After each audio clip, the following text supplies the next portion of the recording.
Class में हम लोग ग्रुपिंग ऑफ कैपेसिटर्स के बारे में पढ़ेंगे। Grouping of capacitors is same as जो आपने क्लास 10th में पढ़ा था। 10th में आपने ग्रुपिंग ऑफ रजिस्टर पढ़ा था कि आप सीरीज में उसको लगाते हैं, पैरेलल में लगाते हैं।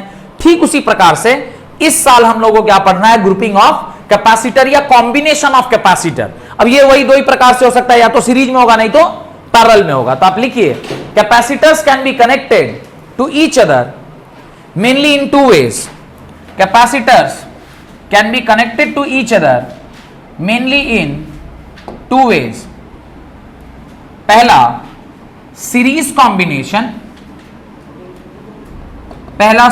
कॉम्बिनेशन, और दूसरा पैरेलल कॉम्बिनेशन। पहला सीरीज कॉम्बिनेशन एंड दूसरा पैरेलल कॉम्बिनेशन। तो पहला जो हम लोग को पढ़ना है वो क्या पढ़ना है, सीरीज कॉम्बिनेशन पढ़ना है। ठीक है, तो आप हेडिंग डालिए सीरीज कॉम्बिनेशन, राइट। हेडिंग डालिए सीरीज कॉम्बिनेशन, लिखिए two or more capacitors are set to be connected in series. Two or more capacitors are set to be connected in series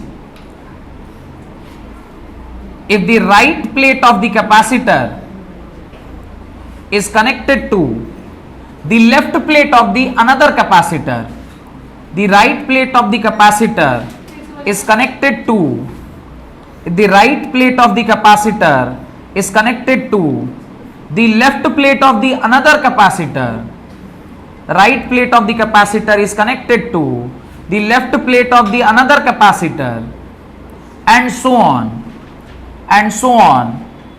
Such a combination is known as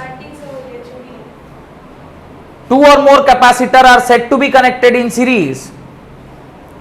Two or more capacitors are said to be connected in series if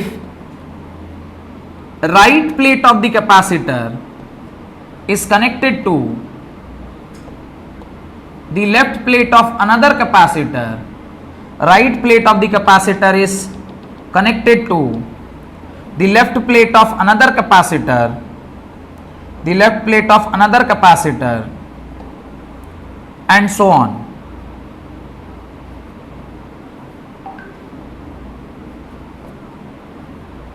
And so on.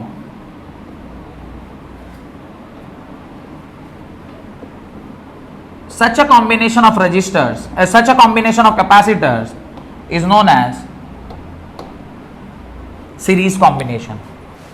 Such a combination of capacitor is known as series combination, in which the charge remains constant. यानी ये एक ऐसा combination होता है जहां पर charge क्या होता है, कांस्टेंट होता है। जहां पर चार्ज क्या होता है, कांस्टेंट होता है। Charge remains constant. तो इसकी एक इंपॉर्टेंट बात क्या है, चार्ज रिमेन्स कांस्टेंट। हर एक प्लेट पर जो चार्ज है वो क्या रहेगा, कांस्टेंट रहेगा, और voltage gets divided. Voltage gets divided. Voltage divide होता है और चार्ज क्या रहता है, कांस्टेंट रहता है। यानी अगर मैं यहां पर देखूं तो तीन कैपेसिटर है, तो यहां पर एक ड्रॉप V1 हुआ होगा, दूसरा ड्रॉप V2 हुआ होगा, और तीसरा ड्रॉप V3 हुआ होगा। यानी ये जो इंटायर वोल्टेज भी है ये तीन पार्ट में डिवाइड हुआ होगा। That is V is equal to V1 plus V2 plus V3। V1 is equal to V2 plus V1 plus V2 plus V3। तो यहां पे वोल्टेज डिवाइड होता है और चार्ज क्या रहता है, कांस्टेंट रहता है। अगर ऐसा होगा तो क्या होगा, V। अच्छा, इसको हम लोग एक्चुअली पढ़ क्यों रहे हैं, हम चाहते क्या हैं, हम ये चाहते हैं कि इसके जगह पर इसका इक्विवेलेंट बन जाए। हम यही चाहते हैं ना कि इसके जगह पर क्या बन जाए, इसका इक्विवेलेंट सर्किट बने। इक्विवेलेंट सर्किट जो बनेगा वो कैसा होगा, यहां पर सेम वही बैटरी लगी होगी जो वहां पर लगी हुई है, और यहां पर ऐसे ही करंट स्विच वगैरह लगा होगा। बस ये क्या हो जाएगा, C इक्विवेलेंट हो जाएगा। चार्ज तो सेम है तो Q ही रहेगा, और ये कितना है, V वोल्ट रहेगा। तो हम लोगों को यही C इक्विवेलेंट निकालना है। तो आप क्या जानते हैं, रिलेशनशिप क्या है चार्ज, कैपेसिटर और Q के बीच में, what is the relationship, V is equal to Q by C। तो V जो है, तो क्या मैं V1 को यहां क्या लिख सकता हूं, Q1 बाई C1 लिख सकता हूं। V2 को क्या लिख सकता हूं, Q2 बाई C2 लिख सकता हूं, और V3 को क्या लिख सकता हूं, Q3 बाई C3 लिख सकते हैं। और यहां पर V इज इक्वल टू क्या लिख सकते हैं, Q बाई C इक्वलेंट लिख सकते हैं। देखिए तो अब चूंकि हमने कहा हुआ है, क्या कहा है, Q1 is equal to Q2 is equal to Q3, सब किसके बराबर है, Q के बराबर है। तो हमने इक्वेशन लिखा है V is equal to V1 plus V2 plus V3। V के जगह पर लिख सकते हैं Q by C equivalent, V1 के जगह पर लिख सकते हैं Q by Q by C1 plus यहां लिखेंगे Q बाई C2 और यहां लिखेंगे Q बाई C3। यहां से ये तो ऐसे ही छोड़ देते हैं, यहां से Q को क्या कर लेते हैं, बाहर निकाल लेते हैं। तो ये क्या आएगा, 1/C1 plus 1/C2 plus 1/C3। Q से Q क्या हो गया, कैंसिल हो गया। और जो इक्विवेलेंट कैपेसिटेंस का फॉर्मूला आया है वो क्या आया है, 1/C equivalent is equal to 1/C1 plus 1/C2 plus 1/C3। ये आपको क्या निकल कर आ गया, इक्विवेलेंट कैपेसिटेंस का फॉर्मूला निकल कर आ गया।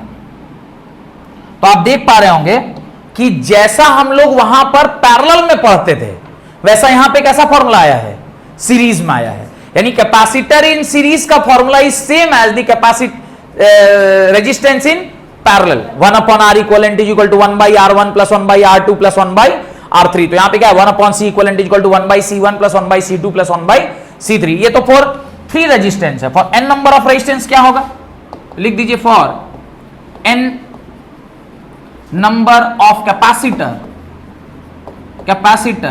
कनेक्टेड इन सीरीज में आप क्या लिखेंगे, 1/C equivalent is equal to 1/C1 plus 1/C2 plus 1/C3 plus dot dot dot dot 1/Cn। ये आपका क्या हो गया, for n number of capacitor formula आ गया। This is the formula for n number of capacitor. अगर only 2 capacitor होगा, for 2 capacitors of same value that is C1 is equal to C2 is equal to C, तो क्या आएगा, 1/C equivalent is equal to 1/C plus 1/C that is equal to C क्या ले लेंगे, constant हो जाएगा 1 plus 1 that is 1/C equivalent is equal to 2/C और C equivalent क्या आ जाएगा, C/2, C का आधा। तो जब जैसे वहां याद है ना R/2 कर देते थे, तो ये भी आ गया। और अगर ये सेम नहीं होता तो क्या होता, अगर ये सेम नहीं होता तो क्या होता, अगर ये सेम नहीं होता तो for 2 capacitor C1 and C2 not same होगा तो क्या होगा, 1/C equivalent is equal to 1/C1 plus 1/C2। 1/C equivalent is equal to LCM C1 C2, ऊपर आ जाएगा C1 प्लस C2 और C इक्विवेलेंट क्या आ जाएगा, C1 C2 by C1 plus C2। तो ये सब कुछ फॉर्मूला आपको क्या रहना चाहिए, ध्यान रहना चाहिए झटपट न्यूमेरिकल को सॉल्व करने के लिए। डन, जल्दी जल्दी छाप लीजिए। यहां तक लिख लिए थे, यहां तक लिख लिए थे और पहले कहां पर है, यहीं पर है। चलिए जल्दी जल्दी लिखिए, जल्दी लिखिए। सेम है जैसा हम लोग किसके लिए पढ़े थे, रजिस्टर्स के लिए पढ़े थे, सॉरी, जैसा हम लोग रजिस्टर्स के लिए पढ़े थे सेम वैसा ही है। बस यहां पर इतना ही याद रखना है कि सीरीज कॉम्बिनेशन में चार्ज क्या रहता है, सेम रहता है, और वोल्टेज क्या हो जाता है, डिवाइड हो जाता है। Charge remains same and voltage gets divided. Charge remains same and voltage gets divided. ठीक है, इसको आप अपनी कॉपी में जल्दी जल्दी लिखें। पहला पेज हो गया, बढ़े आगे, दूसरा लिखिए जल्दी जल्दी, इसको जल्दी जल्दी लिखा जाए। ये V1, ये V2, ये V3, यहां पर ये एक लाइन आपको लिखना चाहिए क्या, ये सब क्या रहता है, सेम रहता है। जो पॉइंट हमने लिखा था कि भाई चार्ज जो है वो कांस्टेंट रहता है, और ये एक इक्वेशन है जो V1 plus V voltage divide होता है। तो जो 2 बातें हमने लिखी थी उसी के बेसिस पे ये 2 लाइनें हमने लिखी हैं, और उसी के आधार पर जब आपने इसको सॉल्व किया है तो आपका इक्वेशन निकल कर आ गया, that is 1/C equivalent is equal to 1/C1 plus 1/C2 plus 1/C3। और ये जो है ये क्या है, ये एक इक्विवेलेंट सर्किट है, इक्विवेलेंट सर्किट, ये इक्विवेलेंट सर्किट है। किसका इक्विवेलेंट सर्किट? जो सर्किट हमने वहां पर देखा था, ये उसका क्या है, इक्विवेलेंट सर्किट है। डन, लिख लिए, बढ़े आगे। यहां पर आइए, अब ये एक जनरल ये है कि भाई n नंबर ऑफ कैपेसिटर होगा तो क्या फॉर्मूला होगा, दो कैपेसिटर सेम होंगे तो क्या फॉर्मूला होगा, और तीसरा केस हमने बताया जहां पर सेम नहीं होंगे तो क्या फॉर्मूला होगा। तो ये सब झटपट झटपट झटपट आप अपनी कॉपी में लिख लीजिए। और इसके बाद वाला जहां पर दोनों वैल्यू सेम नहीं है वहां पे क्या होता है, C1 C equivalent is equal to C1 C2 by C1 plus C2। वहीं पे पढ़ते नहीं थे R equivalent is equal to R1 R2 by R1 plus R2। ऐसे यहां पर क्या है, C1 C2 by C1 plus C2। तो इस प्रकार से आपने सारे केसेस जो भी हम लोगों को सीरीज में पढ़ना था वो सारा का सारा आपने पढ़ लिया है। कोई दिक्कत? इसी को इन जनरल ऐसे भी लिखते हैं, 1/C equivalent is equal to summation I goes from 1 से n 1/CI।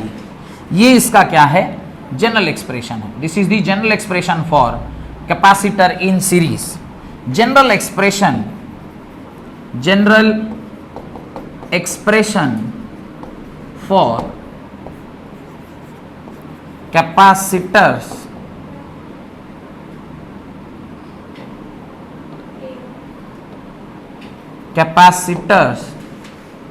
इन सीरीज, ये जनरल एक्सप्रेशन है, दीदी जनरल एक्सप्रेशन। बढ़े आगे, चलें पैरेलल की ओर, तेरी ओर हाय रब्बा, चलें पैरेलल की ओर। अच्छा याद रखिएगा, इसका जो सीरीज पैरेलल वाला सवाल है ना, मैं सब इलेक्ट्रिसिटी में पढ़ाऊंगा। जो सीरीज पैरेलल सॉल्व करने का जितना भी टाइप का क्वेश्चन होता है वो सब मैं इलेक्ट्रिसिटी में कराऊंगा, यहां नहीं कराऊंगा, क्योंकि सीरीज पैरेलल वहां आप ज्यादा आसानी से कर लेंगे, क्योंकि 10th में आपको याद है। बस यहां पे क्या करना है, आपको याद रखना है कि उसका उल्टा फॉर्मूला लगाना है, ठीक है। तो एक दो सवाल कर लेंगे, लेकिन ज्यादातर क्वेश्चन जो क्वालिटी क्वेश्चन है वो वहीं कराएंगे, जैसे व्हीटस्टोन ब्रिज के ऊपर सवाल, या सिमेट्रिकल सर्किट के ऊपर सवाल, या फिर कोई कॉम्प्लिकेटेड सर्किट को कैसे सॉल्व करते हैं, वो सारा क्वेश्चन मैं आपको उधर करवाऊंगा। यहां पे सिर्फ एक छोटा सा क्वेश्चन कि भाई हाँ, दो सीरीज में था, एक पैरेलल में था, उसका C इक्विवेलेंट